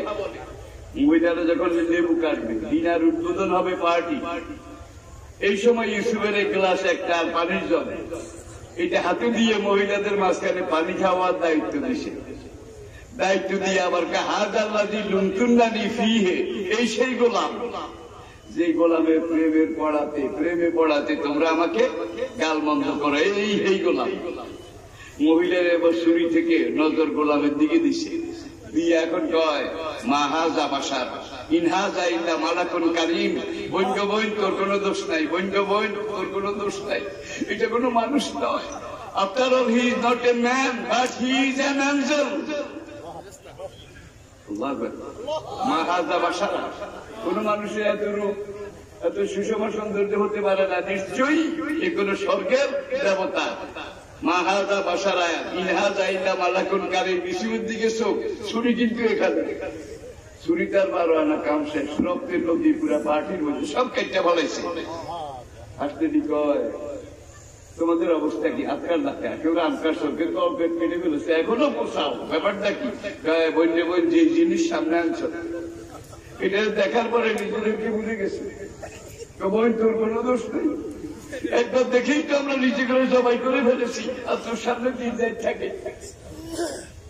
চোরায় বুড়া চুরি করে জেলে গেছিল, চোরালে যখন কোর্টে উঠেছে তখন কোর্টের কাজে বিচারক জাস্টিস তার 10 টাকা জরিমানা করেছে। জরিমানা করার পরে এইবার বিচারক বলে অত ছাড়া কোথাকার, চুরি করলি ভালো দামি কোন জিনিস চুরি করে জেলে আসবি, শেষ পর্যন্ত মুড়া চুরি করলি, তোর একটা সার মুড়া হতো, দেখায় মুড়া হতো। এখন ওই মহিলারা বলেছিল গোলামের প্রেমে বললি, আমাদের বেইজ্জত করলি, এখন দেখ গোলাম হতো, এক দেখাতে তোরা এই অবস্থা হয়েছে, আমি 24 ঘন্টা দেখি। এখন ওই মহিলারা কয় বল যদি কোনদিন হাতে আনতে পারস, কনভার্ট করতে পারস, একা একা ডুবে ডুবে পানি খাইস না, আমাদেরকে একটু ভাগ দিস। খাইছে রে খাইছে। এতদিন ইউসুফ বেচারারা একজনই টিজিং করতো, আজকে মিশরের রাজ পরিবার মন্ত্রী মিনিস্টার উপদেষ্টা ওই যাদেরকে দাওয়াত করেছে তারা বাড়ির দরজায় খাড়াইয়া থাকে, ইউসুফ কোন সময় এখান দিয়ে যাবে, ইউসুফকে এক নজর দেখার জন্য। যখন ইউসুফ যায় তখন এ ডাকে ও ডাকে সে ডাকে, ইনিয়ে বিনিয়ে হাসছে নাচছে, কত ভাবে ইউসুফকে নিজেদের দিকে ডাকে। ইউসুফ মনে মনে কয় একদিন এতদিন একজনে জ্বালাইছে, আর এখন যে রাস্তা দিয়ে যাই সব মহিলা জ্বালায়। আবার জোলাইখা কইছে এখন পর্যন্ত হাত করতে পারি নাই, যদি আমার কথা রাজি না হয় লাইয়াস জনুন না হোক, আমি প্রতিজ্ঞা করেছি তাদের জেলের ভাত খাওয়ায় ছাড়বে। ইউসুফ সেখানে দাঁড়াইয়াই কয় যে জেলের ভাত খাওয়াইবা, রব্বে সিজনু আহাব্বু ইলাইয়া মিম্মা ইয়াদুনানি, তোমার লাগে এই কুকাম করার চাইতে জেলের ভাত খাওয়া এটাকে আমি বেশি পছন্দ করি। সে জেলে দিছে ইসুফকে অন্যায় করার অপরাধে, না না করার অপরাধে। আবার কোরআন প্রমাণ করলো যুগে যুগে মানুষ অন্যায় করার অপরাধে জেলে গেছে, আবার কোন কোন মানুষ অপরাধ না করার অপরাধে জেলে গেছে। এই সুন্নত আগে ছিল, এই যুগে বোধহয় নাই, আছে নাকি নাই? শেষ কথা, অসুবিধা হচ্ছে, অসুবিধা হইলে কম, আমি বুড়া মানুষ, আরো রুগী। কোরআন ইন্না আনজালনাহু কোরআনান আরাবিয়্যান, সূরা ইউসুফ, সূরা ইউসুফ দ্বিতীয় আয়াত। আমি এই কোরআন আরবি ভাষায় নাযিল করেছি লাআল্লাকুম তাকিলুন, তোমাদের যেন বুঝতে সুবিধা হয়। কোরআনের ভাষা কি? আহবুল আরাবিয়্যান সালাস, তিন কারণে আরবি শিখাও। যে আমি আরবি, অল কোরআন আরবি, অলিসান আহলিল জান্নাতে আরবি। কোরআন শেখা দরকার আছে কিনা জোরে কর। এরপরে আসুন আরবি ভাষা। কোরআনের আগে তাওরাত ছিল, জবুর ছিল, ইনজিল ছিল। তাওরাতের ভাষা ছিল হিব্রু, জাবুরের ভাষা ছিল ইউনানি, ইনজিলের ভাষা ছিল সুরিয়ানি। সুরিয়ানি, আল্লাহু আকবার। সেই তাওরাত, জবুরের, ইনজিলের ভাষা আজকে দুনিয়ার কোথাও নাই, কেউ জানে না, ভাষাগুলোও নাই, এগুলো হারিয়ে গেছে। দোজ আর দিস ল্যাঙ্গুয়েজ, এগুলা মৃত ভাষা, একটা ভাষাও নাই। এখন তাওরাত যেটা আছে তারা কে এটা তাওরাত, এটাই আসলটা, যাচাই করে ভাষাটাই তো নাই, ভাষাটাই হারিয়ে গেছে। আসলে সই নকল হইল, যাচাই করার কোন উপায় নেই, ঠিক কিনা বলে?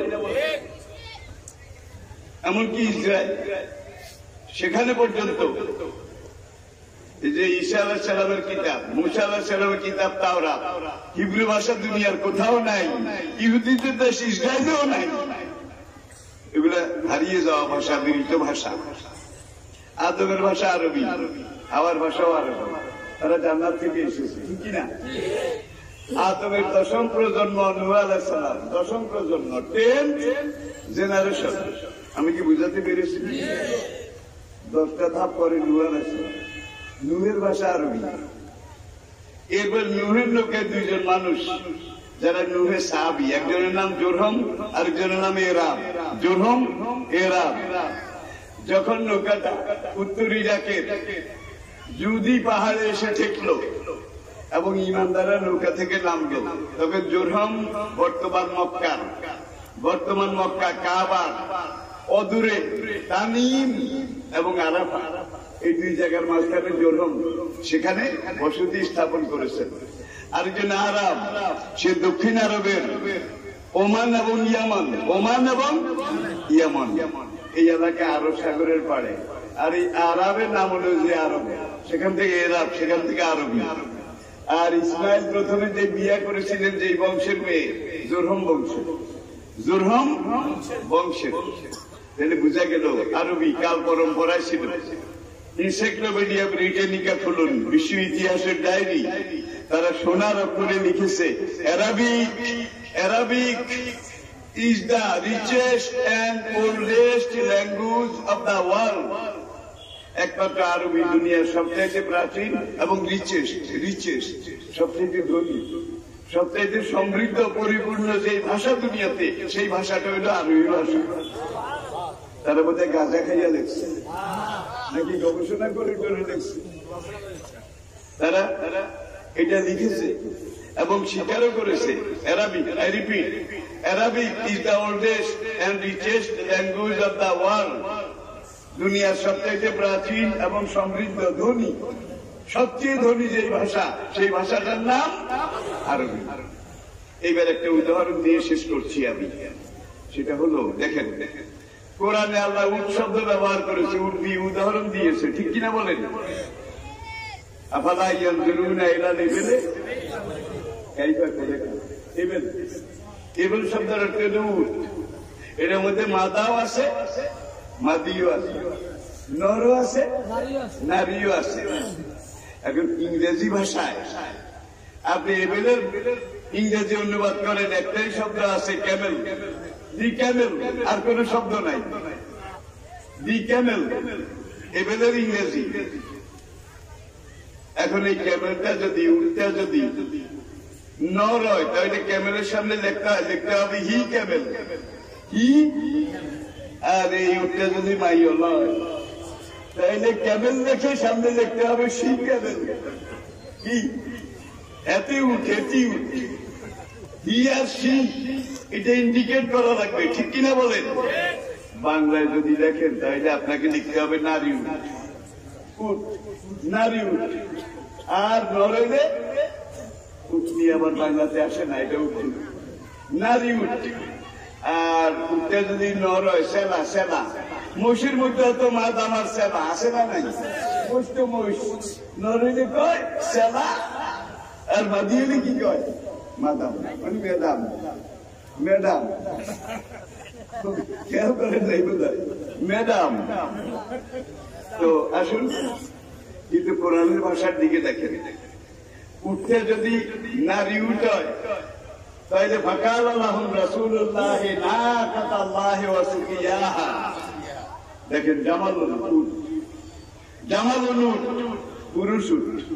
এখানে ব্র্যাকেটে হিও লেখা লাগবে না, ব্র্যাকেটে পুরুষও লেখা লাগবে না। জামাল অর্থই হইল কি সেবা, সেবা উট মানে কি পুরুষ উট।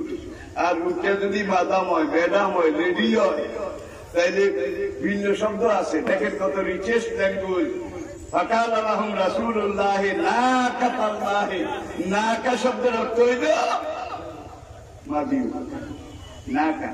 ব্র্যাকেটে ইও লেখা লাগবে না, সিও লেখা লাগবে না, পুরুষও লেখা লাগবে না, স্ত্রীও লেখা লাগবে না। ভিন্ন ভিন্ন শব্দ আছে, পরিভাষা আছে, একমাত্র আরবিতে, অন্য কোনো ভাষায় নাই। আবার এই নারী উঠনিতে যদি 10 মাসের পরিপূর্ণ গর্ভবতী হয়, 10 মাসের পরিপূর্ণ গর্ভবতী হয় তাহলে 10 মাসের পরিপূর্ণ গর্ভবতী উঠনি, এটা বুঝাইতে হইলে বাংলায় লেখা লাগবে এমন উঠনি যেটা 10 মাসের পরিপূর্ণ গর্ভবতী। আর ইংরেজিতে যদি আপনি এই 10 মাসের পরিপূর্ণ গর্ভবতী এই উঠনি বুঝাতে চান, আপনাকে লিখতে হবে শি ক্যামেল অথবা she Camel who is complete. সেই মাদি উট কমপ্লিটলি, সে পরিপূর্ণভাবে কনসিভ, সে গর্ভধারণ করেছে ফর 10 মাস, 10 মাস পর্যন্ত গর্ভধারণকারী পরিপূর্ণ মাদি উটনি। এই ভাই কত একা এক লাইনেও শেষ হবে না। আর দেখেন আরবি ভাষায়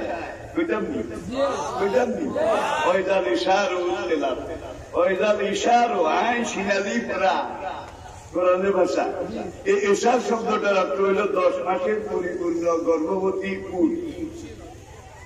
দেখেন কত রিচ। আরো আছে, আরো আছে। বিলাত থেকে এসে সিলেট জিন্দাবাজারে একজনে ইংলিশ রেস্টুরেন্টটা বানাইছে, বানাইয়া এবারে এদের নাম দিছে he and she enterprise. He and she enterprise. ভাই হেতার ছবিও আছে হি, হেতির ছবিও আছে শি, মাঝখানে এন্টারপ্রাইজ। খাওয়ারও ব্যবস্থা আছে, পড়ারও ব্যবস্থা আছে, ডিপার্টমেন্টের সব আছে। এখন ইংরেজি হি অ্যান্ড শি এন্টারপ্রাইজ, এখন এটা বাংলা করার জন্য দিছে। কেউ হালকা কেউ পারে না, সেই বাংলা করেন সেই হি অ্যান্ড শি এন্টারপ্রাইজ করেন। নোয়াখালী একজন আসিল, এইটা তো কোনো শিক্ষিত ডক্টর পিএইচডি কেউ পারলো না। আপনারা যদি অনুমতি দেন আমি সিলেটের আঞ্চলিক ভাষায় তর্জমাটা করতে পারি। করো হেতে হেতি এন্টারপ্রাইজ, হেতে হেতি। ভাই এবার কিন্তু 100 বার শুধু হেতে হেতি এন্টারপ্রাইজ। দেখেন তুমি, তুমি বাংলা, ইংরেজি ইউ, ইংরেজি ইউ। এখন দেখেন কা, কা এই কা করলে বুঝা যাইব হাতে। আর যদি লেডি হয় কে, কা কে, কুম তোমরা পুরুষ, কুন্না দেখবেন না, এতে হেতি এর গুড়া তাদের লাগতো না। কাকুমা কুমকে কুমা গুন্না আল্লাহু আকবার আমতা আমতুমা আমতুম তুমি যদি পুরুষ হয় তাহলে তুমি লেখে অন্তত পুলিঙ্গ লেখা লাগবে। আর তুমি যদি নারী হও তাহলে তুমি লেখে কি লেখা লাগবে? নারী লেখা লাগবে। কিন্তু আরবি ভাষার দিকে ইয়ে করে আমতা মানে তুমি পুরুষ, আমতে তুমি নারী, তোমরা সব পুরুষ, আমতুম তোমরা সব মহিলা। দেখছেন কারণ ইয়া না না শেষ। কোরআনের দিকে খেয়াল করে মৌমাছির কাছে আমি নির্দেশ পাঠিয়েছি, তোমরা ফুলে ফুলে বিচরণ করো। উসলুকি কাফের পরে ইয়া আছে, কিন্তু কাফের পরে ইয়া আছে। তোমরা এই পাহাড়ের রাস্তায় রাস্তায় পাহাড়ের ফাঁকে ফাঁকে বিচরণ করো, গাছ গাছালি থেকে মধু আহরণ করো। ফুলি ইয়া আছে, তোমরা ফুল থেকে মধু আহরণ করো। সূরা নাহল কোরআনের 16 নম্বর সূরা। প্রিয় ভাইয়েরা, এখানে দেখেন কুলি নারী মৌমাছি, কুলি অসুলুকি হে নারী মৌমাছি, তোমরা এখান দিয়ে যাও। বিবি মরিয়ম বাইতুল মাকদাস থেকে 2 কিলোমিটার দূরে বাইতুলাহাম, যেটা বাইবেলের বেথেলহাম, কি বেথেলহাম, সেখানে বিনা বিয়ে সন্তান প্রসব করেছে, কান্দে। আমি কেমনে কওমের কাছে যাব? আমার কি উপায়? আমার বিয়ে হয়নি, আমি খেয়ানতকারিনী নই, বাচ্চা কোলে এসেছে, আমি কি করব? আমার কি উপায়? কান্দে। আল্লাহ কা লা তাখাফি ওয়ালা তাহজানি ইয়া আছে। মরিয়ম তুমি এলো, লড়াইও না, চিন্তা করিও না। এরপরে বলে যে তোমার পায়ের নিচে একটা ঝর্ণা আমি আল্লাহ প্রবাহিত করে দিয়েছি, অশ্রাবি ইয়া আছে, অশ্রাবি তুমি এখান থেকে পানি পান করো। তোমার মাথার উপরে একটা খেজুর গাছ আছে, ডালা একটা তোমার হাতের কাছে আছে। অহুজিয়ে নাইকে বেজেছি নাকলাতে তুষাকে নাইকে রোতাবান জানিয়া রোতাবান তুমি টাকা দাও, পাকা খেজুর ধরে পড়বে। কুলি সেখান থেকে খেজুর খাও, অশ্রাবি পায়ের তলা থেকে পানি পান করো। ইয়া আছে কিনা বলে ইয়া। মৌমাছির উপরে 1.5 যুগ পর্যন্ত গবেষণা করে আজকের বিজ্ঞানীরা স্বীকার করেছে শুধু নারী জাতের মৌমাছি মধু সংগ্রহ করতে সক্ষম। এটা ছাড়া পুরুষ জাতের কোন মৌমাছি মধু সংগ্রহ করতে সক্ষম নয়। একজন হাফেজের বাপ যদি হইতে পারেন, জীবনও সার্থক, মরমও সার্থক। একজন আলেমের বাবা যদি হইতে পারেন, আল্লাহর কসম আপনার জীবন সার্থক, মরণ সার্থক। ছেলেকে আলেম বানান, কোরআন শিখান, মাদ্রাসায় পড়ান, এরপরে আপনি ডক্টর, পিএইচডি, ম্যানেজার, যেইটা ইচ্ছা এটা একেবারে দুনিয়ার সব পড়ালেখা পড়াইয়েন। আগে অন্তত 5 বছর কি কোরআন পড়ায়, অন্য খাতে দিয়ে না। কারণ এখন ওদের ছোট্ট শিশু বাচ্চা, ছেলে হোক মেয়ে হোক, ওদের পেটটা খাবি। ওদের যেখানে কোন ইজম, থিওরি, কোন মতবাদ, চিন্তা চেতনা কিছু নাই, ফ্রি।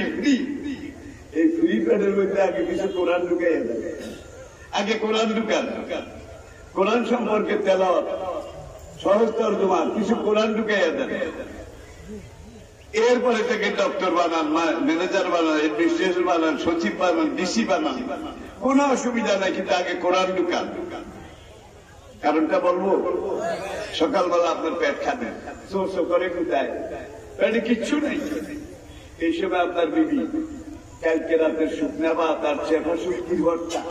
চেপা শুটকি চিনেন? কেউ দুর্গন্ধের জন্য বেশি পছন্দ করে, আবার দুর্গন্ধের জন্য অপছন্দ করে, ঠিক কিনা বলেন? চেপার ভর্তা ভাই আমি কিন্তু খাই মাঝে মাঝে। দুলাহাদারা খ্রিস্টান হাসপাতাল, আপনারা অনেকে হয়তো জানেন, একেবারে কক্সবাজার, চট্টগ্রাম এই কক্সবাজার এবং চকরিয়ার মাঝখানে ভাই, এই হাসপাতালের সামনে শুটকির দোকান আর শুটকির দোকান।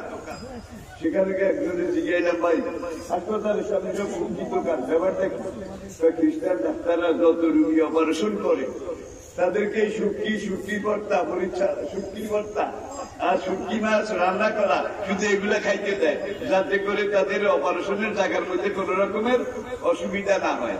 আর এই শুটকিটা শুকানোর পরে মাছের মধ্যে যত উপাদান আছে, শুটকি একমাত্র জিনিস, শুটকির মধ্যে 100 ভাগে 100 ভাগ সব উপাদান ঠিক আছে। তাজা মাছ খাওয়াই দে, তার এখানে ফুটবে, বুঝাবে, পাকবে, যার জন্য শুটকি খাওয়ায়, ঠিক কিনা বলে? এখন শুটকি দিয়া ভাত খাইছে। এইবার আপনার ব্যয়ের বাড়ি থেকে, ব্যয় খুব পয়সাওয়ালা মানুষ, বড় বড় মুরগির রাম থাম, মুরগির কারি, রোস্ট, ফিস্ট, রেজালা, কারি একেবারে। এখন বউকে আমরাও খাইয়া প্রায় 60 চেপার বক্তা দিয়া ধরেন ব্যয়ের বাড়ি থেকে 1 কান রান, 1 কান থাম, 1 কান রেজালা, 1 কান কারি। ভাই মজা তো মজা, খাইতে খাইতে এবারে দূর ফালাওলা ইজা বালাগাতি এই পর্যন্ত। ইমানদারি কর, সারাদিন দেখুন বেগুন না খাওয়া লাগবে,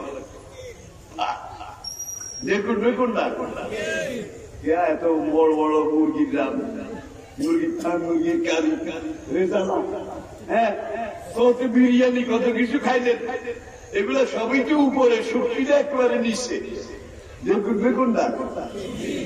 শুটকি যখন খাইছেন পেটটা খালি আছে, এখানে অন্য কিছু ছিল না, কোন পার্টনার আসছিল না, কোন বন্টনকারী আসছিল না, যার জন্য এটা এফেক্টিভ হয়েছে, আপনার পেটের কাছে গ্রহণযোগ্য হয়েছে, যার জন্য সারাদিন শুটকি দিয়ে করবে, ঠিক কিনা বলেন?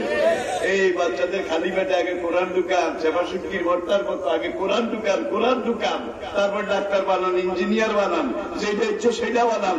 আল্লাহ দোহাই সারা জীবন কোরআনের ঢেউ উঠবে, কোরআনের ঢেউ উঠবে। বাচ্চাদেরকে, ছেলে মেয়েদেরকে মাদ্রাসায় কোরআন শিক্ষার জন্য ভর্তি করাইতে রাজি আছেন?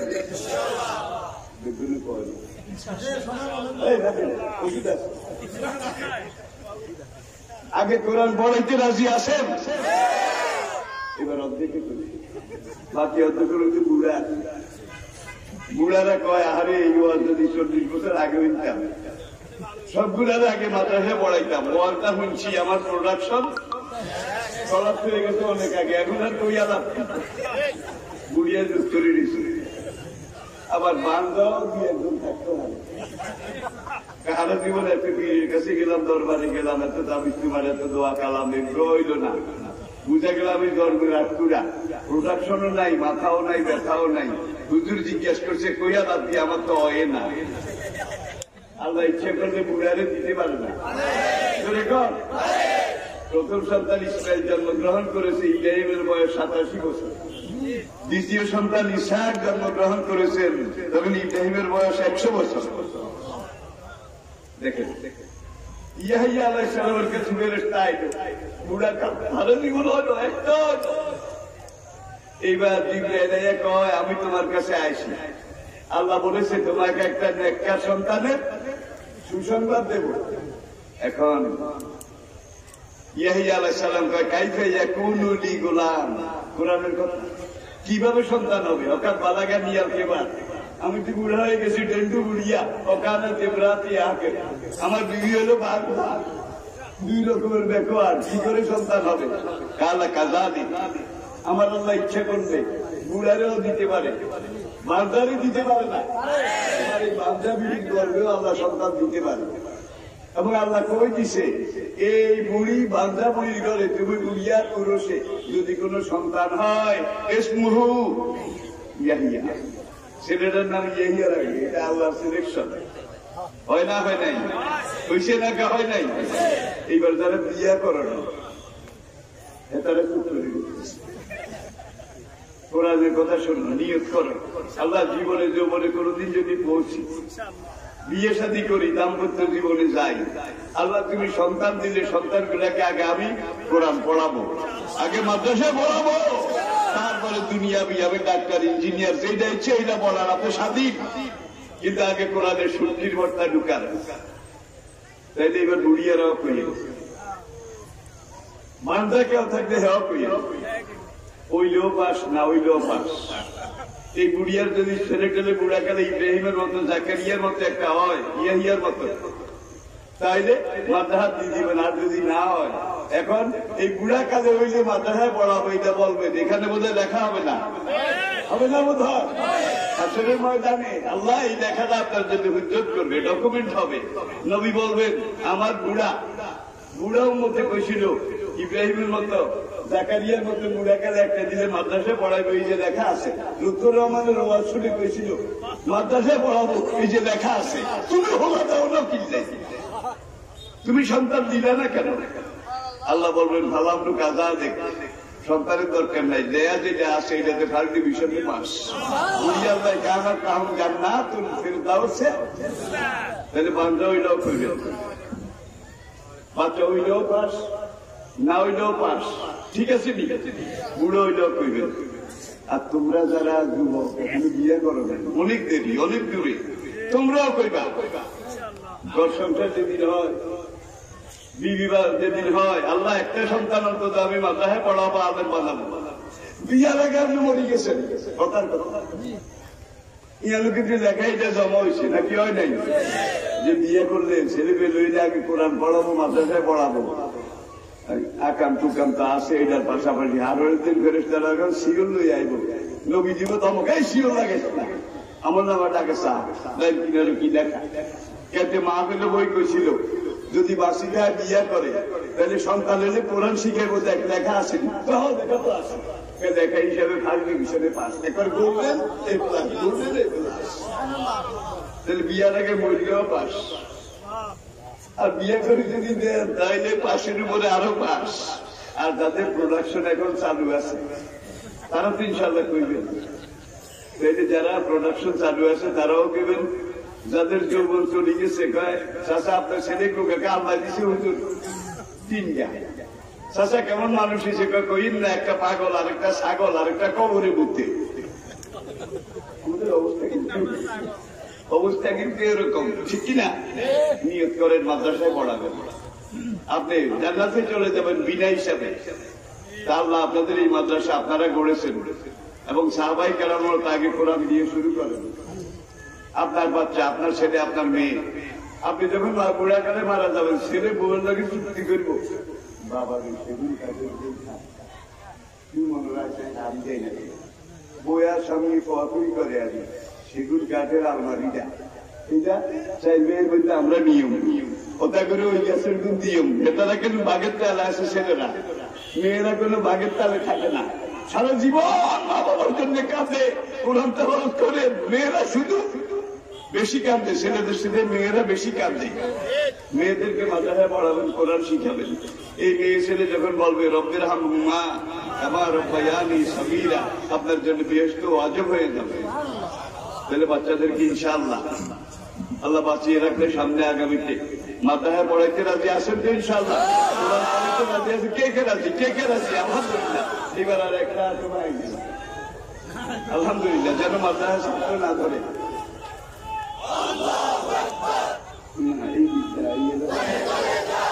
কিছু দিছে না,